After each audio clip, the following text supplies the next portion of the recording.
কলবস্ত্ৰ প্ৰদান কৰি আছে।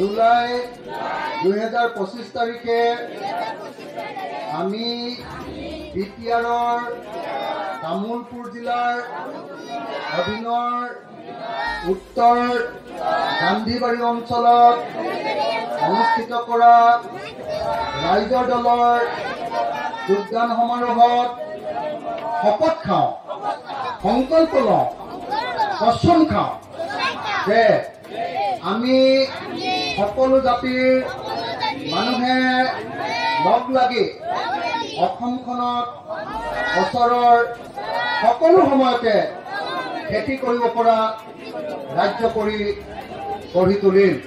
আচলতে বিটিআৰ ইলেকশ্যনৰ কাৰণে আজিৰ পৰা প্ৰথম ৰাইজৰ দলে কাম আৰম্ভ কৰিছোঁ। আজি প্ৰথমতে এটা সৰু অনুষ্ঠান আছিলে, কিন্তু পিছবেলালৈ এটা ডাঙৰ যোগদান কাৰ্যসূচী আছে আমাৰ মানস সমষ্টিত। মানস সমষ্টিত এটা ডাঙৰ যোগদান কাৰ্যসূচী আছে। ইয়াত প্ৰথমতে আৰম্ভ কৰি ল'লোঁ। আজিৰ পৰা অভিযান আৰম্ভ কৰিছোঁ। এইবাৰ বিটিআৰত মানে অসমৰ শ্ৰমজীৱী মানুহৰ প্ৰশ্নবিলাক যাতে বিটিআৰত উত্থাপন কৰিব পাৰে। যেনেকৈ শিৱসাগৰৰ পৰা MLA জিকি আহি মই অসমৰ মানুহৰ সকলো মানুহৰ প্ৰশ্নবিলাক উত্থাপন কৰোঁ, অসমৰ বিটিআৰ অঞ্চলৰ শ্ৰমজীৱী মানুহৰ প্ৰশ্নবিলাক উত্থাপন কৰিবৰ কাৰণে বিটিআৰৰ পৰা আমাৰ ৰাইজৰ দলৰ তৰফৰ পৰা যদি আমি 5জন বা 4জন আমি যদি পাৰিষদ জিকাব পাৰোঁ, তেতিয়াহ'লে সকলো জাতিৰ বড়ো, ৰাভা, কোচ ৰাজবংশী, কলিতা, কোচ, নাথ, সকলো জাতি, গৰীয়া, মিয়া, চব মানুহৰ প্ৰশ্নত যাতে আমি বিটিআৰৰ যিখন বিধানসভা, বিটিআৰৰ যিখন কাউন্সিল, সেই কাউন্সিলত যাতে আমি মাত পাতিব পাৰোঁ। তাৰ কাৰণে আমি কেইখনমান আসনত অংশগ্ৰহণ কৰি কেইজনমান পাৰিষদ জিকাই আমি আমাৰ প্ৰশ্নসমূহ, এই যে পথাৰত পানী নাই, অকলটো বিটিআৰ আন্দোলন কৰি আছোঁ, কিন্তু পথাৰত পানী নহ'লে খাম কেনেকৈ? হয়নে নহয় কওক? হা, আজি মানুহবিলাক চববিলাক বিটিআৰৰ পৰা গৈ বড়ো মানুহে গৈ ৰিক্সাৱালা হৈ আছে। আজি বিটিআৰৰ পৰা বড়ো ডেকা ল'ৰাবিলাক গৈ আপুনি দেখিছে কেৰেলাত গৈ কাম কৰিবলগীয়া হৈছে, চেন্নাইত, বেংগলোৰত গৈ কাম কৰিবলগীয়া হৈছে, সংস্থাপন নাই। গতিকে প্ৰত্যেকজন মানুহ, সেয়া বড়ো মানুহেই হওক, সেয়া ৰাভা মানুহেই হওক, সেয়া আপোনাৰ অসমীয়া ভাষী মানুহেই হওক, সেয়া কলিতাই হওক, সেয়া কোচেই হওক, সেয়া ৰাজবংশীয়ে হওক, সেয়া নাথেই হওক, প্ৰত্যেকজন মানুহক সংস্থাপনৰ দাবীটো কোনে কৰিব?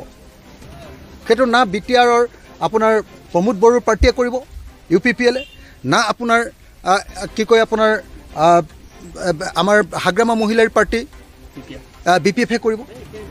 সেইবিলাক কথা নকয় তেওঁলোকে কেতিয়াও, হয়নে নহয় আপোনালোকে নিজে জানে। গতিকে অসমৰ শ্ৰমজীৱী মানুহৰ প্ৰশ্নবিলাক উত্থাপন কৰিবৰ কাৰণে শ্ৰমজীৱী কাম কৰি খোৱা মানুহবিলাক, যিবিলাকে খেতি কৰে, যাৰ কৰ্মসংস্থাপন নাই, যি আনৰ ঘৰত কাম কৰে, যি নিজৰ ঘৰত খেতি কৰি আকৌ কিছু সময় মিস্ত্ৰী কৰিব লাগে, যোগালী কৰিব লাগে, বাহিৰত গৈ কাম কৰিব লাগে, যাৰ সংস্থাপন ভালকৈ নাই, প্ৰত্যেকজন মানুহৰ প্ৰশ্নবিলাক জাতি, ধৰ্ম, বৰ্ণ, ভাষা নিৰ্বিশেষে বিটিআৰৰ কাউন্সিলত যাতে উত্থাপন কৰিব পাৰি, তাৰ কাৰণে আমাক 2জনমান পাৰিষদ লাগে। আৰু সেইকাৰণে আজিৰ পৰা আমি অভিযান আৰম্ভ কৰিছোঁ। আৰু এইবাৰ বিটিআৰৰ 2025 ছেপ্টেম্বৰত হ'বলগীয়া যি ইলেকশ্যন, সেই ইলেকশ্যনত কেইজনমান হ'লেও পাৰিষদ আমি জিকাম ৰাইজৰ দলৰ তৰফৰ পৰা। আৰু বিটিআৰতো আমাৰ প্ৰতিনিধি থাকিব। আৰু সমগ্ৰ অসমবাসী ৰাইজৰ হৈ, সমগ্ৰ অসমীয়া ভাষী ৰাইজৰ হৈ, আৰু বড়ো ভাষী ৰাইজৰ হৈ, ৰাভা ভাষী ৰাইজৰ হৈ, সকলোৰে হৈ ঐক্যবদ্ধভাৱে শ্ৰমজীৱী মানুহৰ কথা ক'বলৈ এইবাৰ ৰাইজৰ দল বিটিআৰৰ কোকৰাঝাৰত থাকিব। চলি আছে, এতিয়া কাম চলি আছে, কিন্তু এতিয়া আমি কৈ দিয়াটো উচিত নহ'ব। আমাৰ কাম চলি আছে। আমাৰ কেইবাজনো মানুহে ইতিমধ্যে 10-15জন মানুহে ইতিমধ্যে ইলেকশ্যন খেলাৰ কাৰণে 10-15টা সমষ্টিত আশা প্ৰকাশ কৰিছে। এতিয়ালৈকে সেইকাৰণে সিদ্ধান্ত একো লোৱা নাই। সিদ্ধান্তত যেতিয়াই ল'ম তেতিয়া আপোনালোকক আমি জনাম। আৰু ইলেকশ্যন যে খেলিম এইটো কনফাৰ্ম।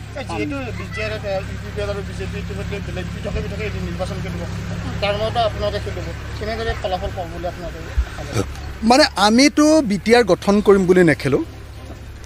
আমি অসমৰ শ্ৰমজীৱী মানুহবিলাকৰ, বড়োসকল আৰু অনাবড়োসকলৰ যিবিলাক মূল প্ৰশ্ন, মাটিৰ অধিকাৰ থাকিবনে নাই, হ্যাঁ সমান মৰ্যাদা সহকাৰে বসবাস কৰিবলৈ পাবনে নাই, যদি নাই পোৱা মাটিৰ অধিকাৰ পোৱা নাই, সেই প্ৰশ্নবিলাক উত্থাপন কৰিবৰ কাৰণে আমাক কেইজনমান প্ৰতিনিধি লাগে।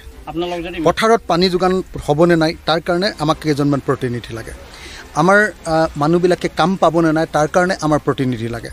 আমাক মানে অকল জাতিৰ নামত ৰাজনীতি কৰি লুণ্ঠন কৰিবৰ কাৰণে কোনো প্ৰতিনিধি নালাগে, লুণ্ঠন কৰা মানুহক নালাগে, মানুহৰ হৈ কাম কৰা কেইজনমান প্ৰতিনিধি এবাৰ জিকাব খুজিছোঁ, নহয় জানো?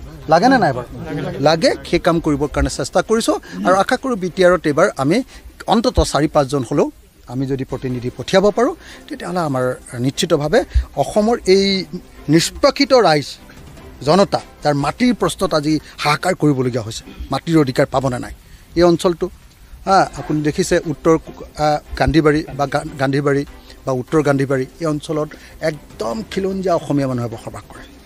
যদি তেওঁলোকৰ মাটিৰ অধিকাৰ নাথাকে BTRত তেতিয়াহ'লে ক'ত থাকিব, হয়নে নহয় কওক? তো গতিকে সেই প্ৰশ্নবিলাক উত্থাপন কৰিবলৈ হ'লে অসমৰ একমাত্ৰ দল ৰাইজৰ দল।